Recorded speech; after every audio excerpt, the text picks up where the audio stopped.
Hello and welcome back to the Moneycontrol live stream. You're watching Markets with Santo, the great, and CJ. And let me ask you a question. Can a man make rupees 900 crores for a company in terms of market value, Santo, without even stepping foot inside the building, right? I mean, that is something that has happened today, and we'll talk more about it later in the show. But first, let's quickly take a check on the market, how it's been behaving. Well, it's been a bad day, clearly, for the bulls. We have been down and out throughout the sessions. The Nifty and Sensex, if you look at them, they're down about 0.7% each, heading for a second straight day of lower closing. If you look at the cues emerging from global markets, the US stock futures are pointing towards a sharp cut on Wall Street later in the evening. So clearly, risk of sentiment, as we talked about in the morning, has totally gripped the market at this point of time. Also, another historic event happened, although not in a good way. The euro dollar has finally reached a parity. Now you can exchange €1 for $1, although you and I can't do that, but people in Europe and US might be able to do that. But clearly, it's for the first time that it has happened in 20 years, and just goes to show the sort of historic moment we are in this market. Everything that happens either has happened only 20 years ago or has never happened before, right? So it's, I just feel like unprecedented has become the word of the past 2 years and 3 years. And I think, CJ, probably we are just getting started. Who knows what we have? Who knows, man? What we have had. Well, as to your question, CJ, that's typical of the market. It's known to, swing from one extreme to the other. So It's probably only possible on Dalal Street or Wall Street for that matter, to see that even before a man steps into office, you see the valuation of that company skyrocket. That said, overall, CJ, I maintain my cautious stance on the market. Absolutely, I did not expect anything else at all. No, well, all signs are pointing towards that. Things still look bleak at this point in time. I don't think the market is fully pricing in earnings disappointment, which is likely to come in quite a few companies this quarter. I think they are still holding on to the old denominator of EPS, not taking into consideration that the macro environment itself has changed quite a bit. Possibly. And more importantly, CJ, what are the triggers that could really take market higher at that point? Not that I see any. Well, Santo, I think probably a lot of people will point towards the crash that we are seeing in commodity prices. Well, if that works out, and if central banks change their tune, you never know. I mean, we could be back in the days of where you have easy money and low interest rates, and stock market is happy again. Well, with that, we kick off the 5 stocks that are there on our watch list, starting with Indus Towers. Well, telecom stocks in general have been under pressure, ever since the Adani Group said that it was planning to bid for 5G spectrum. But I think an exception to the trend appears to be Indus Towers, which is one of the beneficiaries of the action hotting up in the telecom sector. Now, after its fourth quarter numbers, there were a lot of negative reviews from most analysts, and most of them were cautious on the stock, which saw it falling to about 182. But from there, in this kind of a weak market, over the last month, it has steadily climbed around 20-odd%, more than 20%, and for good reasons, CJ. Not bad, not bad. Overall, the company's fundamentals are pretty sound, and while analysts are not expecting any runaway gains at this point in time, still, in terms of the ratings, they are pretty cautious. But if you look at the consensus price target, it seems to be in the vicinity of around 240 to 260. Yes. And CLSA has also said that compared to global peers, Indus Tower is significantly undervalued. So I think this is one stock to keep an watch for. You saw the earnings, the top line almost double during FY22, and for the last 5 years, overall top line has been growing at a compounded rate of almost 60% and bottom line at 41%. Now, I think it's a straightforward case there, CJ, I would say. Santo, I don't know. I just feel that Indus Towers, has, you talk about Vodafone Idea, how, that is only a trader stock, it's no longer an investment bet in the market. I just feel that Indus Towers also is heading towards that direction. It's become very trigger happy sort of a stock instead of, very fundamentally driven kind of stock. If you look at the news around, you yourself mentioned it, the March quarter earnings, even though they were not that bad, if you look at it from a comparative point of view, the company did quite, well in a sort of environment that we are in. But investors always tend to find that one chink in the armor, and then the stock gets hammered. The last time around, it was about the net tenancy additions, and concerningly so, of course, it fell on, it weakened on a quarter-on-quarter basis in the March quarter, and I think that is something that will be critical to watch out for what happens in the June quarter.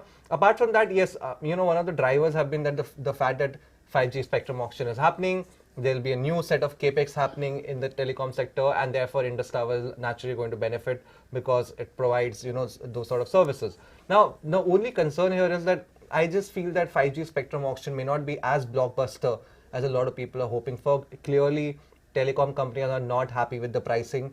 They have repeatedly, even though prices have been cut by the government, they are still a long way ahead of where the sector wanted the pricing to be at. So I am not expecting too much of an aggressive bidding out there from telecom operators. Maybe Adani might do it on its own because of its private network, but I don't expect telecom operators to go out there and capture all of the spectrum that is on offer. So therefore, the upside from that could be quite limited for the stock. Well, one stock, and let's now address the man in question, Eureka Forbes. What a move today! 10-11% gains on the stock. It added almost 1,000 crores, 900,000 crores to its market cap after the company announced late night yesterday that they have appointed Pratik Pota, formerly the CEO of Jubilant Foodworks, as their new chief executive and managing director for the next 5 years. And well, the market has received it with open arms, Santo. I mean, of course, what's not to like about this man? He is an ex-HUL, ex-PepsiCo, ex-Jubilant. Everybody knows, the way he had transformed Jubilant Foodworks in his 5-year tenure there in the company, and clearly is seen as a man who's a catalyst for transformation. I think that is what a lot of investors are expecting. If you look at Jubilant's stock price, Santo, it rose almost 500% when he was in charge of Jubilant in the 5 years between March 27 and March 2022. So clearly, if he can even repeat that performance, I think Eureka Forbes investors will be a very happy lot.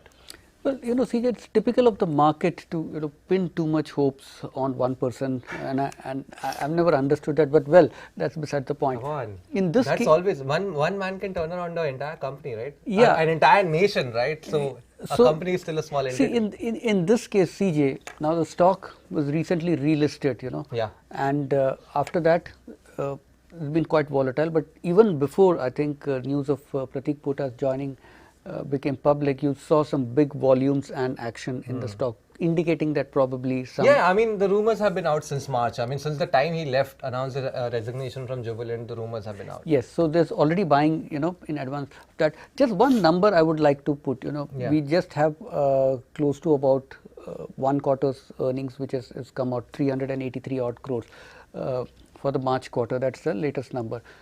Now, let's compare the market cap of, let's say, a Voltas and Blue Star, which is not exactly a like to like, I would say, but okay, just for argument's sake, let's take that. Similar, yeah. Now, Voltas is trading at close to about 4 times its market cap, right? And Blue Star is quoting at less than 2. Yeah. Okay. Now, when you come to Eureka Forbes, it already has a market cap of 8,000 crores. Now, if it were to trade at about 4 times or even roughly 4 times, that would still mean that the company needs to rack up sales of 2,000 crores. Yeah. That's how I see it, right? And will he be able to do that in year 1 straight away? I'm not so sure about that. You never know. Crazier things have happened in this market. Exactly. So, but I would rather wait, CJ. There is a lot of positive sentiment surrounding the company at this point, and it could well rally. That it's quite crazy the way markets decides to price certain stocks. So you may see the price running away, but I'll still be a little cautious on that Santo, one. good luck to you with that. HDFC AMC, the next stock on our watch list. Now, again, the negativity over the stock now seems to have bottomed out for the time being. Has it? Yes, it fell to about 1700 levels twice during the last couple of months, and from there it's found good support, and it's in fact risen close to about 10% over the last fortnight. Now, the reasons for the decline is very obvious. The company's sales has not been really growing at that rate. Yeah. It's been losing market share also, and many of its stocks have equity schemes have not been performing, and also it had a higher share of actively managed fund compared to its rivals, which were more in the passive passive space. So CJ, I think this is what is now going to change. The days of making easy money from the equity market where things would just move one way up, you could get into any passive fund and it would give you like decent set of return. I think that is slowly changing. Probably, and in such a scenario, HDFC AMC would be the one who would actually stand to benefit from such a shift in trend. Also, after the sustained underperformance over the last few quarters, I think valuations are also now beginning to look a little reasonable. Well, Santo, clearly, of course, valuations are quite reasonable because let's not forget that HDFC AMC is probably one of the few stocks which actually fell to its low before the pandemic. I mean, it takes a lot to fall to your low before the pandemic, given the sort of stock prices that we were seeing in March 2020. So clearly, the sentiment was very, very pessimistic for the stock. But my only concern here is that you talk about active funds. Of course, one of the gripe against HDFC AMC has been the fact that it's not that they are into active funds, it's just that their active funds performance has not been up to the scratch compared to a lot of peers out there, and especially the larger ones out there. You talk about SBI, you talk about Aditya Birla, you talk about the others. The problem that this could create is that this could force a lot of investors to go towards index funds and passive funds in the future, because if active fund managers would charge almost 1.5 to 2% in expense ratios, if they are not performing and if they are only being able to match what the market is performing, then what is the point of giving that high fee, right? You could get that same sort of performance at almost 0.2 to 0.5% fee. So that is, I think, the only risk. And if that happens, then of course your margin profile changes quite important, sharply. Already HDFC AMC is trying to get into a lot of index funds and ETFs. They've been trying to launch a lot of these funds. So clearly for me, that remains a concern. And secondly, the competition in the sector, of course, that is another point of concern. A lot of new players are coming in. Already we have seen, White Oak Mutual Fund already launching their products. We know Navi is into it. We know Zerodha is going to come into it. So competition is also heating up. And I just feel that in a highly competitive environment, investors might not be able to make good money on AMC companies. Well, one stock where investors have made a lot of good money this year and might be able to continue to do so is Hubtown. Now, this is a small cap real estate play, and it has gone under the radar. If you look at for good reasons. I don't think so, Santo. I don't think so. I'll tell you. I mean, the DLFs and the Godrej properties have taken the headlines away, but Hubtown steadily has given almost 20 to 25% returns to investors this year. If you look at the past 1 year's performance, that has been even better.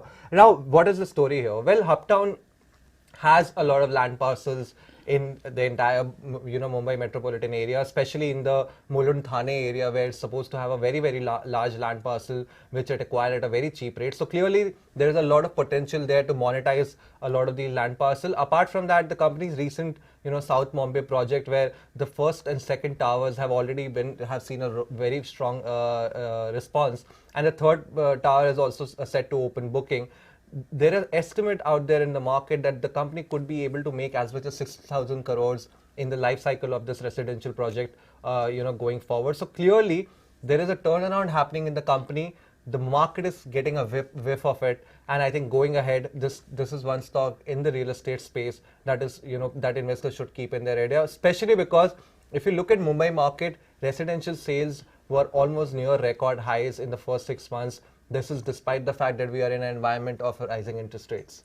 Well, CJ, I'm not sure if the stock really delivered good returns in this year so far, because it was quoting around 76 or it's higher by about 20% so far, Santo. Well, compared to the rest of the real estate space, it's still a bit of a laggard, I would say, but that's not the worry. The main worry here is that CJ, 5 years in a row, top line, or 4 years in a row, I beg your pardon, top line has been steadily declining. Yeah, true, right? True. And if you look at the balance sheet also, there seems to be plenty of issues there in terms of receivables. It's gone up to about 464 days. That's very huge. Working capital days, 934 days. So there's no real sign of actually money coming into the company at this point yet. So all that thing that you have mentioned, 6,000 crores sale of land parcel and all things, still seems some way off. Now, if you are betting on the real estate sector, again, I would say that in this market, where investors use a safety first approach, probably they will look at some of the other names, which by the way have also corrected quite sharply. Is this the market? You should be betting on smaller real estate players when the entire sentiment for the sector itself can undergo a change dramatically because of a slowdown, rising interest rates and all. I'm not so sure, CJ. Well, Santo, the only point here is that if I can make a 900% gain on that one and a 50% gain on a established player, I think I know which one I want to bet on. Well, the last stock on our watch list is MRF. CJ, again, tire stocks have been the surprise performers over the last... Very, very surprising given the, where crude oil prices are. No, crude oil prices, again, let's say, CJ, they've still come off the highs, right? They have, yes. The outlook still is a little cloudy. People are not willing to bet whether, you're going to see a sustained decline. But that said, there's some relief for tire companies. But I think it's a combination of two things. One is that crude oil prices have kind of stabilized, and secondly, outlook on the auto sector in general is now turning positive. Whether electric or internal combustion engine, ultimately they will all need tires for that matter. And the moment chip shortages also start easing, again you have sales picking up slowly. So I think these are some of the factors probably the market must be considering at this point, given that the stock had taken a bit of a hammering, but from its lows, it has risen almost about 20% now over the last 1 month, and that's no small gain, especially in a volatile market like this where the investors have plenty of choices. Stocks have corrected quite sharply, but the fact that they are coming to a tire company as again a sector where the outlook is a little bit cloudy probably indicates that smart money could be onto something. Well, Santo, I think MRF has been swept up in the tide for the entire auto space. I mean, the Nifty Auto Index, if I'm not wrong, is quoting near its record high. So clearly, the entire space has been uplifted, and MRF, I think, is riding that tide. But for me, the concerns around crude oil prices and margins, therefore, given that crude oil is a key input in rubber production, I don't think that concern has gone away. We are still sitting at almost $106 per barrel of crude oil. So clearly, maybe there is a sequential improvement, but overall you still have not seen substantial decline in crude oil prices to say that okay, the margin profile will now improve and you could see a turnaround there. Lastly, I would just be a little cautious on the auto demand story because that demand story is still very, very fragile. I mean, the May and June numbers on a month-on-month basis are looking quite good. But let's just be, let's just wait out and see how the second quarter performs, how the festive period performs, because only then we'll be able to say that yes, demand is finally back. Because monsoon so far, although it has now turned into surplus, it has been very patchy in a lot of crop That's producing the way monsoon areas. Always is. CJ. I don't think that is the case, Santo, because if crop producing areas do not get enough rainfall, then it could spell trouble going ahead for farmed income, rural demand and whatnot. So clearly, I'll be a little bit more skeptical about the demand recovery in the auto space, and that will be my only case and my only point against MRF. Well, so what are we looking forward to, CJ? Well, Santo, earnings and economic data. Well, HCL Tech's earnings are going to come out in, I think, another hour or so. So clearly something to watch out for there. It'll be the second biggest IT earnings that we are going to be, reporting on after Infosys. By the way, you can catch the coverage on that live today on Moneycontrol at 7 p.m. So do watch out for that, guys. On the economic front, well, the CPI inflation data, Santo, a very key data point ahead of the monetary policy meeting in the first week of August. That is something that investors will definitely watch out for. Not only equity investors, but also bond market investors, given the sort of volatility that we have been seeing in the GSEC market over the past few weeks. So that, as well as the IIP data for May, that will be also watched out for, although its impact on the market may not be that much, but clearly another indicator or a high frequency indicator on where the economy is at this point of time. Well, with that, it's a wrap on this edition of Markets with Santo and CJ. Thank you for watching, and do share your comments in the feedback section below. And guys, keep following us on the social media links at the bottom of the screen. And for rest of your financial news, stay tuned to moneycontrol.com and download the Moneycontrol app. We'll catch you again live at 9 a.m. tomorrow morning.